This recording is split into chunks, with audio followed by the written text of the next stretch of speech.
Hi sis, இன்றைக்கி இந்த வீடியோவில் நம்ம ஸ்பைடர் வெப் கட் ஒர்க் பார்க்க போகிறோம். இதை வந்து ஜியாமெட்ரிக்கல் ஷேப் கட் ஒர்க் அப்படின்னு சொல்லுவாங்க. இந்த ஸ்டிச் போட்டு காட்டுறதுக்கு நான் ஒரு 5x5 ஸ்கொயர் ட்ரா பண்ணி வச்சுருக்கேன். நீங்கள் எந்த ஷேப்பில் வேணாலும் இதை ட்ரை பண்ணி பார்க்கலாம். ஸ்கொயரில் தான் ட்ரை பண்ணணும் இல்லை. அதே மாதிரி இங்கே உள்ள லைன்ஸ் எல்லாம் பார்த்தீங்கன்னா ஒரு ஸ்கொயராக இல்லாமல் கண்ணா பின்னான லைன்ஸ் வர மாதிரி ட்ரா பண்ணி வச்சுருக்கேன். ஹனிகோம் கட் ஒர்க்லலாம் வந்து ஸ்டிச்சஸ் ஒன்று மேலே ஒன்று ஏறாமல் நம்ம ஸ்டிச் பண்ணணும் அப்படின்னு சொல்லியிருந்தோம். ஆனால் இதில் வந்துட்டு ஸ்டிச் ஒன்று மேலே ஒன்று இப்படி திரும்பினா தான் நம்ம இந்த ஷேப்ஸில் வந்து எல்லா இடத்துலையும் வந்து கரெக்டாக ஸ்டிச் பண்ண முடியும். இப்போ நான் இதை ஸ்டிச் பண்ணி காட்டும்போது உங்களுக்கு இன்னும் கிளியராக புரியும்.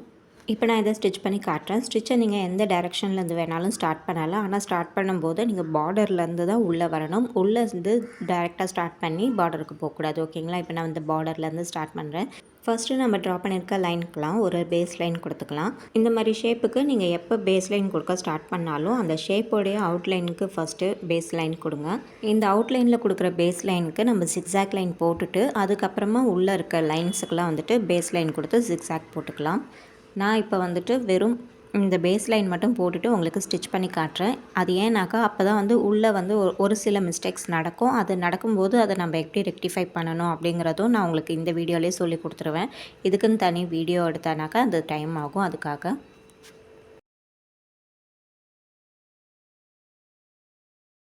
இப்போ இந்த இடத்துல பேஸ் லைன் கம்ப்ளீட் பண்ண போகிறேன். கம்ப்ளீட் பண்ணிவிட்டு எண்ட் நாட் போட்டுக்கிறேன். இந்த இடத்துல எண்டு நாட் போட்டதுனால நீங்கள் அடுத்து ஜியாமெட்ரிக்கல் ஷேப் ஸ்டார்ட் பண்ணும்போது நீங்கள் இந்த சைடில் இருந்தோ இல்லைன்னா இந்த பக்கத்தில் இருந்தோ நீங்கள் ஸ்டார்ட் பண்ணிக்கோங்க. ரொம்ப க்ராஸாலாம் ஸ்டார்ட் பண்ணாதீங்க. கீழே த்ரெட்டு வந்து க்ராஸாக தெரியும் கட் ஒர்க் பண்ணும்போது. ஸோ நியர்பையில் எந்த ஜியாமெட்ரிக்கல் ஷேப் ஸ்டார்ட் ஆகுதோ அங்கே ஸ்டார்ட் பண்ணி இதை போல் சின்ன சின்ன ஸ்டிச்சஸ் கொடுத்துட்டு வாங்க. ஸ்டிச்சஸ் ஸ்டார்ட் பண்ணும்போது அவுட்லைனில் இருக்க அந்த செயின்குள்ளே இருந்து தான் நான் அடுத்து செயின் எடுத்துகிட்டு வந்தேன். இப்போ இந்த இடத்துல வந்து சின்னதாக ஒரு லாக் ஸ்டிச் போட்டுட்டு நான் இப்படி டர்ன் பண்ணுறேன். இந்த இடத்துக்கு டர்ன் பண்ணிவிட்டு வந்து ஸ்டிச்சஸ் போடுறேன். இந்த லைனை கம்ப்ளீட் பண்ணும்போதும் இந்த அவுட்லைனில் இருக்க செயினுக்குள்ளே வந்து ஸ்டிச் போடணும். இப்போ அவுட்லைனில் நீங்கள் ஜிக்ஸாக் போட்டிருந்தீங்கன்னா அந்த ஜிக்ஸாக் லைனுக்கு வெளிப்பக்கமாக ஸ்டிச் போட்டுட்டு இப்படி டர்ன் பண்ணிட்டு வரணும். அகைன் நீங்கள் போட்ட ஸ்டிச்சுக்குள்ளேயே ஸ்டிச்சஸ் போட்டுட்டு வந்து இந்த இடத்துல மறுபடியும் ஒரு சின்ன லாக்கு, திரும்ப எந்த டைரெக்ஷனில் நீங்கள் டர்ன் பண்ண போகிறீங்களோ அந்த டைரெக்ஷனுக்கு போயிட்டு ஒரு சின்ன லாக் போட்டுட்டு அப்புறமா டர்ன் பண்ணுங்கள். லாக் போடாமல் டர்ன் பண்ணாதீங்க. நீங்கள் எப்படி வேணாலும் ஸ்டிச்சஸ் போட்டுட்டு போகலாம். நான் போடுற இதே டைரெக்ஷனில் தான் நீங்கள் வரணும் அப்படின்லாம் இல்லை. நீங்கள் எந்த டைரெக்ஷனில் வேணாலும் போட்டுட்டு வரலாம். நீங்கள் ஃபஸ்ட்டு இப்படி ஸ்ட்ரைட்டாக போட்டுட்டு அதுக்கப்புறமா அப்படி டர்ன் பண்ணிட்டும் வரலாம். இல்லை எப்படி வேணாலும் ஸ்டிச்சஸ் போடலாம். இதுக்கு ரூல்ஸ்லாம் எதுவுமே கிடையாது. இப்போ நான் இங்கே கீழே இந்த பார்டருக்கு வந்துட்டு இந்த பார்டர் லைன்லேயே ஒரு ஸ்டிச்சஸ் போட்டுட்டு போய் அடுத்த லைனுக்கு போகிறேன். ஓகேங்களா? நான் இது ஃபுல்லாகவே வந்து உங்களுக்கு ரொம்ப ஸ்லோவாகவே காட்டுறேன். ஏன்னா இது ரொம்ப கன்ஃபியூஷன் ஆகிற ஒரு ஸ்டிச் இது. ஒவ்வொரு சைடும் நம்ம எப்படி டர்ன் பண்ணணும் அப்படின்ட்டு ரொம்ப கன்ஃபியூஷன் ஆகும் இந்த ஸ்டிச்சில். அதனால் நீங்கள் இதை வந்து பொறுமையாகவே காட்டுறவங்களுக்கு பொறுமையாகவே பாருங்கள். பார்த்துட்டு ஸ்டிச் பண்ணுங்கள். ஒரு ஸ்டிச் மேலே இன்னொரு ஸ்டிச் ஏறலாம், தப்பு இல்லை. ஒரு ஸ்டிச் ஏறின இடத்துலையே ஒரு 2 டைம்ஸ் இல்லை 3 டைம்ஸ் ஏறலாம். அது ஒன்றும் பிரச்சனை இல்லை. அந்த இடத்துல உங்களுக்கு கொஞ்சம் மற்ற இடத்த விட கொஞ்சம் லைட்டாக வந்து அந்த ஜிக்ஸாக் போடும்போது அந்த ஸ்டிச் வந்து கொஞ்சம் தடியாக தெரியும். அவ்வளவுதான் வித்தியாசம் காட்டும். அந்த மாதிரி தெரிஞ்சால் ஒன்றும் பிரச்சனை இல்லை. ஏன்னா இதில் அதை வந்து தவிர்க்க முடியாது இந்த ஸ்டிச்சில். அதனால் அது பிரச்சனை இல்லை. நீங்கள் எப்படி வேணாலும் ஸ்டிச் போடலாம். இப்போ இந்த லைன்லலாம் பார்த்திங்கன்னா நான் செயின் கொஞ்சம் பெருசாகவே போட்டிருக்கேன். இப்படி பெருசாக போட்டாலும் இந்த லைன் மேலே இன்னொரு லைன் வர்றதுனால இந்த லைன் வந்து உங்களுக்கு கொஞ்சம் ஸ்ட்ராங்காக இருக்கும். இப்படி ஒரு லைன் மேலே ஒரு லைன் ஏறாமல் சிங்கிள் லைனில் மட்டும் ஸ்டிச்சஸ் பெருசாக இருந்தால் அதில் வந்து ஜிக்ஸாக் போடுறது கொஞ்சம் கஷ்டமாக இருக்கும். இப்போ கீழே இந்த 2 லைன் பார்த்திங்கன்னா கொஞ்சம் பெருசாகவே போட்டிருக்கேன்.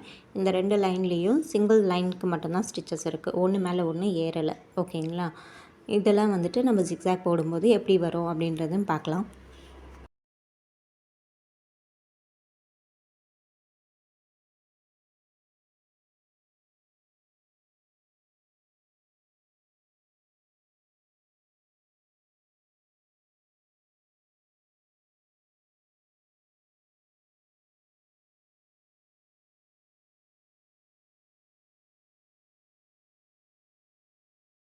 இப்போ இந்த இடத்துல நம்மளுக்கு ஸ்டிச்சு கண்டினியூ பண்ணுறதுக்கு இடம் இல்லை. அதனால் இங்கேயே டர்ன் பண்ணிவிட்டு இப்படி போயிடுறேன்.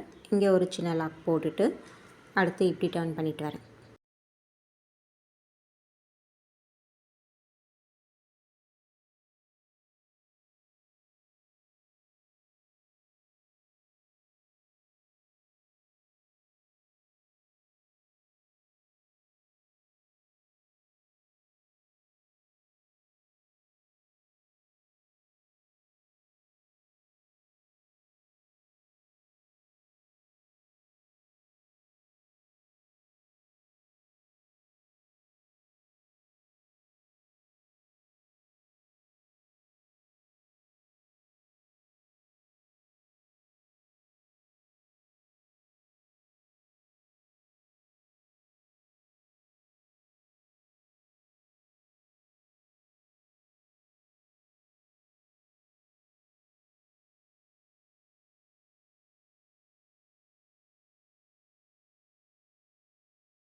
இப்போ இந்த ஸ்கொயர் ஷேப்பில் இருக்க எல்லா லைனுக்கும் ஸ்டிச்சஸ் போட்டு முடிச்சாச்சு. இந்த இடத்துல இப்போ நான் எண்டு நாட் போட்டுக்கிறேன். நீங்கள் எண்டு நாட் போட்டாலும் போடலாம், இல்லை கையோடு நீங்கள் எல்லா லைன்ஸ்க்கும் வந்துட்டு ஜிக்ஸாக் கொடுக்குறதா இருந்தாலும் கொடுக்கலாம்.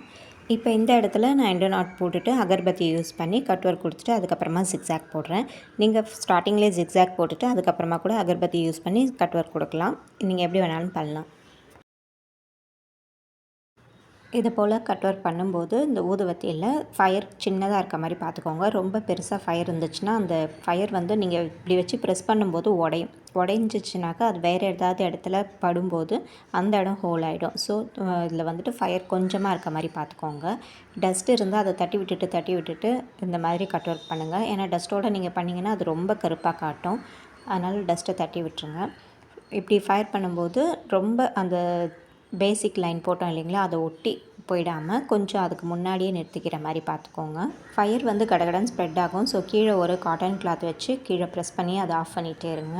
இந்த மாதிரி ஊதுவத்தி யூஸ் பண்ணும்போது மேலேருந்து நீங்கள் கட் ஒர்க் பண்ணுங்கள். சில பேர் வந்து ஊதுவத்தியை அடிப்பக்கமாக வச்சு கட் ஒர்க் பண்ணுவாங்க. அந்த மாதிரி பண்ணாதீங்க, மேலேருந்து பண்ணுங்கள். அப்போ தான் உங்களால் கரெக்டாக பண்ண முடியும். கீழே இருந்து பண்ணுறீங்க அப்படின்னும் போது நீங்கள் கரெக்டாக அந்த ஊதுவத்தியை எந்த இடத்துல வைக்கிறீங்க அப்படிங்கிறது தெரியாது. நம்ம இப்போ கீழே இருந்து நீடில் வைக்கிறோம் அப்படின்னாக்கா இந்த நார்மல் நீடில் நம்ம கீழே இருந்து ஃப்ரேமுக்கு மேலே எடுக்கிறோம் அப்படின்னும்போது நம்மளுக்கு கரெக்டாக நம்ம யோசிக்கிற இடத்துல அதை வைக்க முடியாது. கொஞ்சம் தப்பாக வைப்போம். அதுக்கப்புறம் கொஞ்சம் நவுத்தி நம்ம கரெக்டாக எந்த இடம் தேவையோ அந்த இடத்துக்கு கொண்டு வருவோம். அந்த மாதிரி தான் இதுலேயும் நடக்கும். ஸோ நீங்கள் இதில் ஃபயர் இருக்கிறதுனால நீங்கள் தப்பாக வச்சிட்டிங்கன்னா அது தப்பான இடத்துல ஹோல் விழுந்துடும். அதனால் எப்போ ஊதுவத்தி யூஸ் பண்ணி கட் ஒர்க் பண்ணாலும் மேல் பக்கத்துலேருந்தே நீங்கள் ஃபயர் வைங்க, சரிங்களா?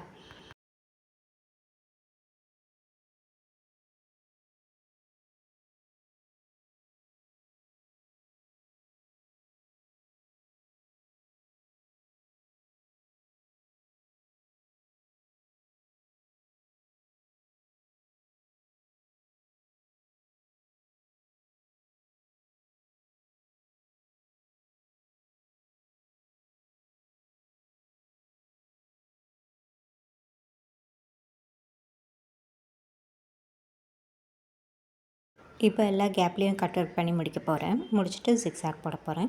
நான் இந்த இடத்துல எண்டு நாட் போட்டேன் இல்லைங்களா, அங்கே த்ரெட்டை வந்து கட் பண்ணாமல் தான் வச்சுருக்கேன். அந்த இடத்துலேருந்தே நான் ஜிக்ஸாக் போட கண்டினியூ பண்ணிக்குவேன். இப்போ நான் வந்து ஃபஸ்ட்டு அவுட்லைனுக்கு தான் ஜிக்ஸாக் போட போகிறேன். அவுட்லைன் ஜிக்ஸாக் எப்படி போடணுன்றது எல்லாருக்குமே தெரியும் அப்படிங்கிறதுனால நான் அதை ஸ்கிப் பண்ணிக்கிறேன். இப்போ அவுட்லைனுக்குலாம் ஷேப் கொடுத்து முடிச்சாச்சு. இப்போ உள்ளே இருக்க லைன்ஸுக்கு நான் ஜிக்ஸாக் கொடுக்குறேன். அவுட்லைனுக்கு ஜிக்ஸாக் கொடுக்கும்போது இந்த மாதிரி ஷேப் வந்து அன்ஈவனாக வந்திருக்கு பாருங்கள். அது போல் வந்ததுன்னா கன்ஃபியூஸ் ஆகிக்க வேண்டாம். அது அப்படி தான் வரும். அது வந்து நம்ம அவுட்லைன் ஃபைனலாக ஒரு அவுட்லைன் கொடுப்போம் இல்லைங்களா, இந்த ஸ்டிச் பண்ண ஹோல்ஸ் எல்லாம் மறைக்கிறதுக்காக ஃபைனலாக ஒரு அவுட்லைன் கொடுப்போம். அந்த மாதிரி அவுட்லைன் கொடுக்கும்போது அது கரெக்டாகிடும். ஸோ அதுக்கு கன்ஃபியூஸ் பண்ணிக்காதீங்க. நீங்கள் ஸ்டிச்சஸை அப்படியே கண்டினியூ பண்ணிகிட்டே வாங்க. இந்த மாதிரி லைன்ஸ் அன்ஈவனாக இருந்தால் இதில் எப்படி ஜிக்ஸாக் ஸ்டிச் போடுறது அப்படின்னு சொல்லிட்டு நீங்கள் எங்கேயும் வீடியோஸ் ஃபுல்லாக பார்த்துருக்க முடியாது. யாரும் அந்தளவுக்கு டீப்பாக வீடியோஸ் காட்டியிருக்க மாட்டாங்க. ஸோ இந்த மாதிரி ஸ்டிச்சஸில் உங்களுக்கு இது எப்படி ஜிக்ஸாக் கொண்டு வரணும், எந்த சைட்லேருந்து எப்படி போகணுங்கிற கன்ஃபியூஷன் ரொம்பவே இருக்கும். ஸோ அதுக்காக தான் வந்துட்டு இப்போ நான் இந்த வீடியோவில் இந்த ஃபுல் டிசைனுக்குமே ஜிக்ஸாக் போடுற வரைக்குமே ஃபுல்லாகவே காட்ட போகிறேன். இடையில நடுவில் ஏதாவது மிஸ்டேக்ஸ் வந்ததுன்னா அதை எப்படி ரெக்டிஃபை பண்ணுறது அப்படிங்கிறதையும் நான் சொல்லிக்கிட்டே போடுறேன். ஸோ வீடியோவை ஸ்கிப் பண்ணாமல் பாருங்கள்.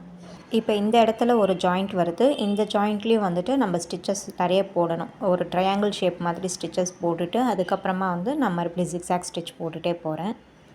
ஒவ்வொரு ஜாயிண்ட்லேயும் நான் எப்படி ஸ்டிச் போடுறேன் அப்படின்னு சொல்லிட்டு இந்த வீடியோவை ரீவைண்ட் பண்ணி கூட பாருங்கள். அந்த ஜாயிண்ட்டு தான் வந்து மெயினே. அந்த ஜாயிண்ட் எல்லாமே வந்து ரொம்ப ஸ்ட்ராங்காக இருக்கணும். ஸோ ஜாயிண்ட் வர இடத்துலலாம் நிறைய ஸ்டிச்சஸ் போடுங்க. இப்போ இந்த இடத்துல வந்து இந்த லைன் கம்ப்ளீட் ஆகுது. நான் அப்படியே இந்த பார்டரில் இருக்க லைன் மேலே, இந்த பார்டரில் இருக்க ஜிக்ஸாக் மேலே 8 ஜிக்ஸாக் போட்டு அடுத்த லைனுக்கு போகிறேன். ஒவ்வொரு முறையும் இந்த பார்டரில் இருக்கிற அந்த லைனும் இங்கே உள்ளே வர இந்த லைனுக்கான ஜாயிண்ட்டும் ரொம்ப ஸ்ட்ராங்காக இருக்க மாதிரி பார்த்துக்கோங்க.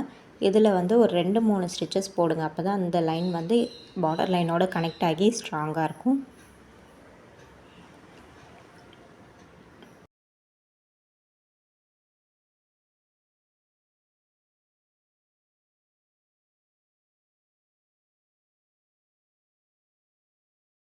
இந்த மாதிரி 2-3 லைன் ஜாயிண்ட் ஆகிற இடத்துல நான் எப்படி ஸ்டிச் பண்ணுறேன்னு கவனமாக பார்த்துக்கோங்க. இந்த மாதிரி ஸ்டிச் பண்ணால் தான் இந்த ஜாயிண்ட் ஒவ்வொரு ஜாயிண்ட்டும் ரொம்ப ஸ்ட்ராங்காக இருக்கும்.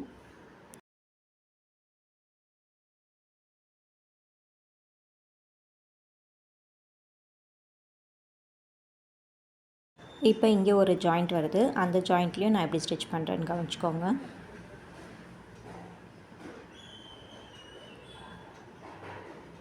இப்போ அந்த ஸ்டிச்சை அப்படியே ஜிக்ஸாக் கொண்டு போய் பார்டர் லைனுக்கு போகிறேன்.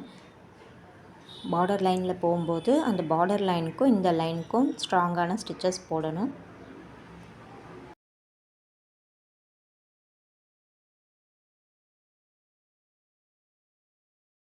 இந்த லைன் கம்ப்ளீட் ஆகிடுச்சுன்னு அப்படியே டர்ன் பண்ணிடாதீங்க. கண்டிப்பாக இந்த லைனை பார்டரில் இருக்க லைனோட கனெக்ட் பண்ணணும், ஸ்ட்ராங்காக கனெக்ட் பண்ணணும். அதனால் பார்டர் லைனுக்கும் இந்த லைனுக்கும் 2-3 ஸ்டிச்சஸ் போட்டு இதை நல்லா ஸ்ட்ராங்காக கனெக்ட் பண்ணி விட்டுட்டு அப்புறமா ஸ்டிச்சை கண்டினியூ பண்ணுங்கள். இப்போ இந்த பார்டர் லைன் மேலே 8 ஸ்டிச்சஸ் போட்டு இந்த லைனுக்கு நான் போகிறேன். இப்போ இந்த இடத்துலையும் இந்த பார்டரில் இருக்க லைனுக்கும் இங்கே வர லைனுக்கும் ஸ்ட்ராங்கான ஸ்டிச்சஸ் போட்டு கனெக்ட் பண்ணிவிட்டு அதுக்கப்புறமா அந்த லைன் மேலே ஜிக்ஸாக் போடுறேன். ஒரே விஷயத்தை ரிப்பீட் பண்ணிகிட்ருக்கேன் அப்படின்னு நினைக்காதீங்க, ஏன்னா அது ரொம்ப மெயினான விஷயம். அதனால தான் நான் அதை ரிப்பீட் பண்ணிகிட்டே இருக்கேன்.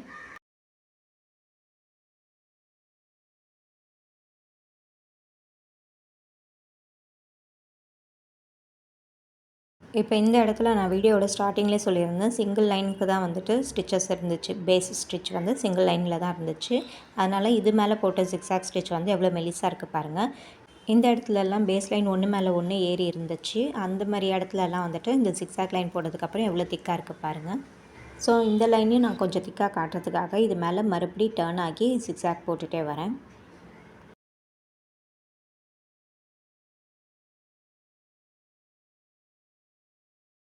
இப்போ அகெயின் பார்டர் லைன் மேலே கொஞ்சம் 8 ஜிக்ஸாக் போட்டுட்டு நான் அடுத்த லைனுக்கு போகிறேன்.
இப்போ நான் ஜிக்ஸாக் போட்டுட்ருக்க இந்த பேஸ் லைன் வந்துட்டு ரொம்ப மூவ் ஆகுது பாருங்கள். இப்படி மூவ் ஆகுது அப்படின்னா இது எந்த ஒரு இடத்துல வந்துட்டு ஜாயிண்ட்டு கரெக்டாக இல்லை, அது வந்து ஜாயிண்ட்டு லூஸாக இருக்குது அப்படின்னு அர்த்தம்.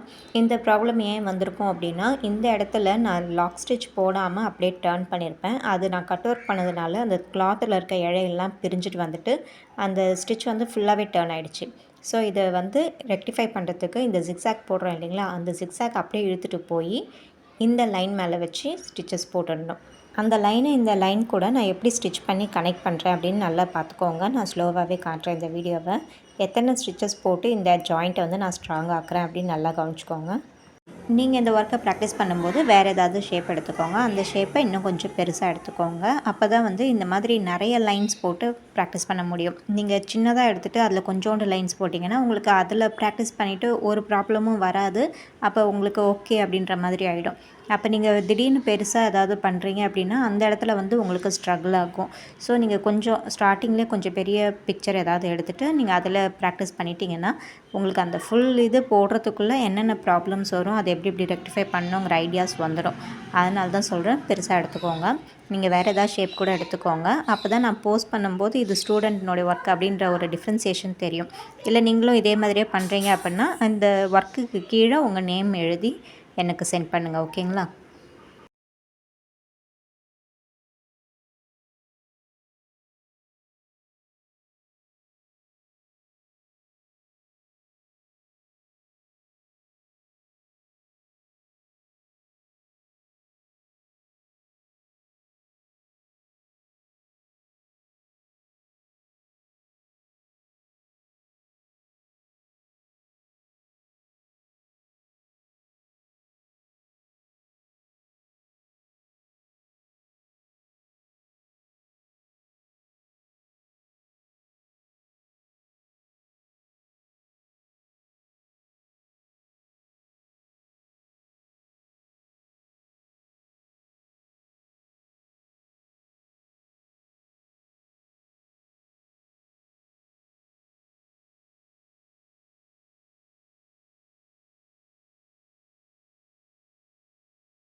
இந்த இடத்துலையும் பேஸ் லைன் வந்துட்டு லூஸாக இருக்குது. ஸோ நான் இங்கே சிக்ஸாக் போடுறேன் இல்லைங்களா, இந்த லைனை இந்த சிக்ஸாக்லேருந்து எடுத்துகிட்டு வர லூப்பை வந்துட்டு அப்படியே இந்த அவுட்லைன் மேலே இப்படி வச்சு ஸ்டிச் பண்ணுறேன். இங்கே இவ்வளோ லூஸாக இருக்குது. இந்த சிக்ஸாக் இப்படி இழுத்துட்டு வந்து இந்த அவுட்லைன் கூட வச்சு ஸ்டிச் பண்ணுறேன்.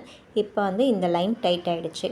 ஸோ உங்களுக்கு நீங்கள் ஸ்டிச் பண்ணும்போது ஏதாவது இடம் வந்து லூஸ் ஆகிற மாதிரி தெரிஞ்சதுன்னா அது மேலே நீங்கள் போடுற சிக்ஸாக் லைனை அந்த ஸ்டிச்சஸ் அப்படியே கொண்டு வந்து பக்கத்தில் இருக்கிற ஸ்ட்ராங்கான ஏதாவது ஒரு லைன் கூட கனெக்ட் பண்ணி விட்டுருங்க. ஓகேங்களா? இந்த இடத்துல லூஸ் ஆகும்போது இந்த டிசைனில் வர லைனு பக்கத்தில் இருந்துச்சு. ஸோ அது கூட நான் கனெக்ட் பண்ணிட்டேன். இந்த இடத்துல ஸ்டிச் பண்ணும்போது இந்த ஷேப்போடைய அவுட்லைன் பக்கத்தில் இருந்தது. அதனால நான் அது கூட கனெக்ட் பண்ணிட்டேன். அந்த மாதிரி பக்கத்தில் ஏதாவது ஸ்ட்ராங்கான லைன் எந்த லைன் இருக்கோ அந்த லைன் கூட கனெக்ட் பண்ணி அப்படியே ஸ்டிச்சஸ் போட்டுகிட்டே வாங்க. நம்ம இந்த மாதிரி ஊதுவத்தி யூஸ் பண்ணி கட் ஒர்க் பண்ணிவிட்டு அதுக்கப்புறமா ஜிக்ஸாக் போடும்போது தான் இந்த மாதிரி சின்ன சின்ன ப்ராப்ளம்ஸ்லாம் வரும். இதுவே வந்து நம்ம ஃபர்ஸ்ட்டே ஜிக்ஸாக் போட்டுட்டு அதுக்கப்புறமா ஊதுவத்தி வச்சு கட் ஒர்க் பண்ணுறோம் அப்படின்னாக்கா அதில் அந்தளவுக்கு ப்ராப்ளம் வராது. அதில் என்ன ட்ராபேக் அப்படின்னா இந்த த்ரெட் எல்லாமே வந்து கருப்பாக தெரியும். அதுதான் அதில் ஒரு ட்ராபேக்கு. மற்றபடி இதை விட அந்த மெத்தடில் போடுறது தான் வந்து ஈஸியாக இருக்கும். இப்போ இந்த இடத்துல கம்ப்ளீட் பண்ணிவிட்டேன். இங்கே எண்டு நாட் போடாமல் அப்படியே இந்த டிசைனுக்கு அவுட்லைனும் ஸ்டிச் பண்ணிடுறேன். இப்போ நான் இந்த ஷேப்புக்கு ஃபர்ஸ்ட்டே ஜிக்ஸாக் போட்டுட்டு அதுக்கப்புறமா ஊதுவத்தி வச்சு கட் ஒர்க் பண்ணி ஈஸியாக இந்த வீடியோவை முடிச்சிருக்கலாம். அப்படி முடிச்சிருந்தேன்னா சின்ன சின்ன மிஸ்டேக்ஸ்லாம் உங்களுக்கு எப்படி சால்வ் பண்ணணும் அப்படிங்கிற அந்த விஷயம் தெரியாமல் போகும். அதனால் நான் இந்த டைப் வந்து மெத்தடை யூஸ் பண்ணி உங்களுக்கு ஸ்டிச் பண்ணி காட்டிகிட்ருக்கேன். ஸோ இப்போ வந்து உங்களுக்கு இந்த ஸ்பைடர் வெப் கட் ஒர்க்கு எப்படி பண்ணணுங்கிற ஒரு ஐடியா வந்திருக்கும்னு நினைக்கிறேன். இப்போ இதில் ஏதாவது மிஸ்டேக்ஸ் வந்தாலும் அதை எப்படி சால்வ் பண்ணணும் அப்படிங்கிற ஐடியாவும் வந்திருக்கும்னு நினைக்கிறேன். இந்த மாதிரி கட் ஒர்க்கை நீங்கள் வேறு ஏதாவது ஷேப் எடுத்து நீங்கள் அதில் ஒர்க் பண்ணிவிட்டு எனக்கு சப்மிட் பண்ணுங்கள். நீங்கள் எடுக்கிற ஷேப் ரொம்ப சின்னதாக எடுக்காதீங்க. கட் ஒர்க் பண்ணுறதுக்கு கஷ்டமாக இருக்கும். கொஞ்சம் பெருசாக எடுத்துக்கோங்க. இப்போ நான் வந்து 3x3 பாக்ஸ் போட்டு பண்ணியிருக்கலாம். ஆனால் அதில் சின்னதில் பண்ணுறது கஷ்டமாக இருக்கும். அதனால் நான் 5x5 பாக்ஸ் எடுத்திருக்கேன். அந்த மாதிரி கொஞ்சம் பெரிய ஷேப் எடுத்து அதுக்குள்ளே இந்த மாதிரி கட் ஒர்க் பண்ணுங்கள். ஓகேங்களா? ஏதாவது டவுட் இருந்தால் என்னை கேளுங்க. இப்போ இந்த கட் ஒர்க் கம்ப்ளீட் பண்ணியாச்சு. இருந்தாலும் ஒரு சின்ன சின்ன பிசுறெல்லாம் இந்த இடத்துல வந்து தெரியுது. இந்த பிசுறெல்லாம் வந்துட்டு நம்ம க்ளூ போட்டு ஃபிக்ஸ் பண்ணிக்கலாம்.